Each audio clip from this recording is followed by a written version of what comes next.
Doctor Dilip साहब की सेहत को लेकर हिंदुजा हॉस्पिटल पीजी से आई है एक और बड़ी खबर आई है कि डॉक्टर जलील पारकर ने खुद स्टेटमेंट दिया है कि दिलीप साहब का ऑक्सीजन सैचुरेशन लेवल 100% होने के बाद उन्हें 3 दिन में डिस्चार्ज करने का फैसला लिया गया।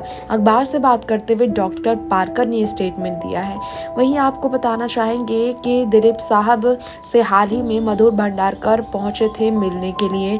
तो वहीं आपको ये बताना चाहेंगे कि कई और राज खुले हैं दिलीप साहब के इलाज को लेकर। मधुर ने स्टेटमेंट दिया है दिलीप साहब से मिलने के बाद कि एक इवेंट था जब दिलीप साहब से उन्होंने पहली बार बात की थी और वो घर जल्द लौटे, इसी की मैं दुआ कर रहा हूँ।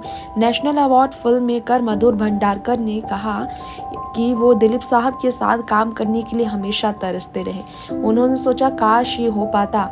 मैं बहुत ज़्यादा एडमायर करता हूँ दिलीप साहब को।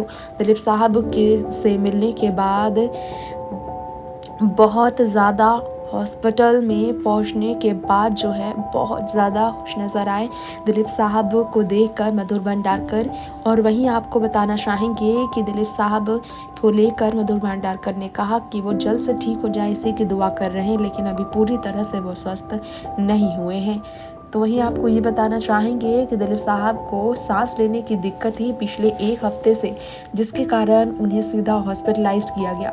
हिंदुजा हॉस्पिटल में कोरोना की क्राइसिस का असर नहीं है क्योंकि वहां कोरोना पेशेंट नहीं है, इसलिए 98 की उम्र में दिलीप साहब को वहां रखा गया है।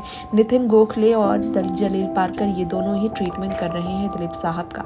नेक्स्ट 9 न्यूज़ से तृप्ति की रिपोर्ट।